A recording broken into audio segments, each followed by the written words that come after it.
अस्सलाम वालेकुम रहमतुल्लाहि व बरकातुहू। दोस्तों, शरीयत इस्लाम ने इंसान की ज़िंदगी के जितने भी पहलू हैं, तमाम पहलुओं को बड़े अच्छे तरीक़े से बयान किया है और उनके मुताबिक ज़िंदगी कैसे गुजारनी है उसको भी बड़े अच्छे तरीक़े से, बड़े मुफस्सल तरीक़े से बयान किया है।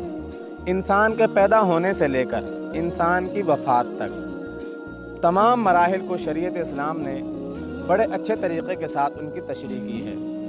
हत्ता कि जब इंसान मर्ज़ुल वफ़ात में होता है, उसके पास जो मरीज़ इयादत करने के लिए आते हैं, इयादत करने का तरीक़ा क्या है, इसको भी बड़े अच्छे तरीक़े से बयान किया है।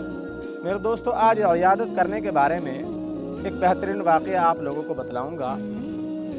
हज़रत इब्राहीम बिन अदहम रहमतुल्लाह अलैह जब अपने मर्ज़ुल वफ़ात में थे, तो उनकी जब ये ख़बर लोगों तक पहुँची कि हज़रत इब्राहीम बिन अदहम रहमतुल्लाह अलैह बहुत ज़्यादा बीमार हो गए हैं, अपने मर्ज़ुल वफ़ात में हैं, तो लोगों का एक हुजूम उनकी इयादत करने के लिए आने लगा। वैसे भी इयादत के बारे में रसूलुल्लाह सल्लल्लाहु अलैहि वसल्लम ने फरमाया, मन आद मिनकुम फल्युखफ़िफ़, जो शख्स तुम में से इयादत करने के लिए जाए, मुनासिब है उसके लिए कि हल्की फुल्की इयादत करके चला आए। कहने का मकसद ये है, बसा औक़ात जो मरीज़ होता है वो खलवत को पसंद करता है।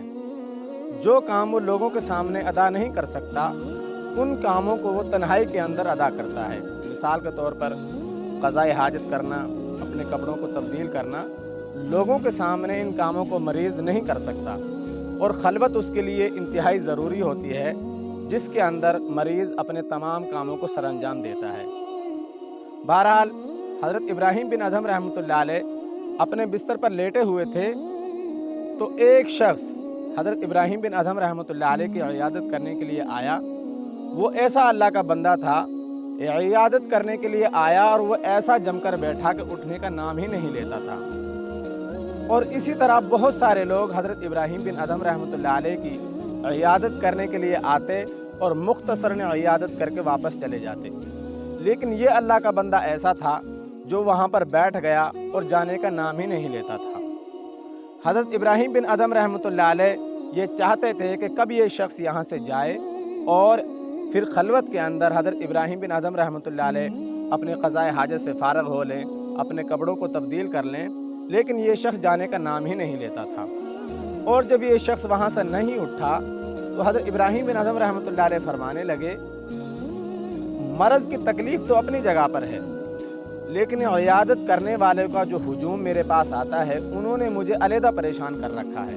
हज़रत इब्राहीम बिन अदहम रहमतुल्लाह अलैह का मकसद ये था कि मेरी इस बात को सुनकर ये साहिब समझ जाएंगे और यहाँ से चले जाएंगे, लेकिन ऐसा नहीं होता।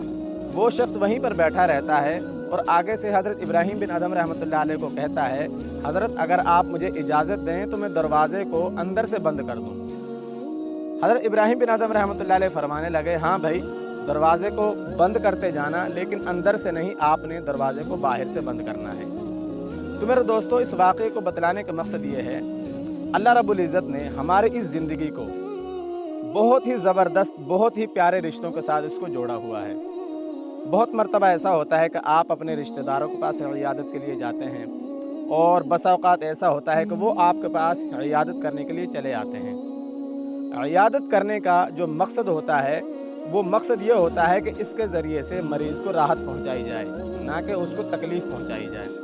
और मरीज़ की हालत को देखकर इस बात का अंदाज़ा हो जाता है कि मरीज़ खलवत को चाहता है या मरीज़ आपके साथ बात करना चाहता है। अगर आप इस चीज़ का अंदाज़ा लगा लो कि मरीज़ मेरे साथ बात करने के अंदर उसको ज़्यादा राहत मिल रही है, तो आप अपनी बात को 10 मिनट की बजाय आप उसको 20 मिनट तक कर सकते हैं, आधे घंटे की बजाय उसको घंटा तक ले जा सकते हैं। लेकिन अगर आप इस चीज़ का अंदाज़ा लगा लो कि मरीज़ खलवत को चाहता है, तो आप मुख्तसरन इयादत करें और वापस चले आएँ, क्योंकि अल्लाह के नबी सल्लल्लाहु अलैहि वसल्लम ने हमें यही दरस दिया है कि अगर आप इयादत करने के लिए जाएँ, मन आद मिनकुम फल्युखफ़िफ़, तो हल्की फुल्की इयादत करके चले आएँ। और इयादत का जो मकसद होता है, वो मरीज़ को राहत पहुँचाना होता है, ना कि उसको तकलीफ़ देना। अल्लाह रब्बुल इज़्ज़त इन बातों पर अमल की तौफ़ीक़ अता फ़रमाए।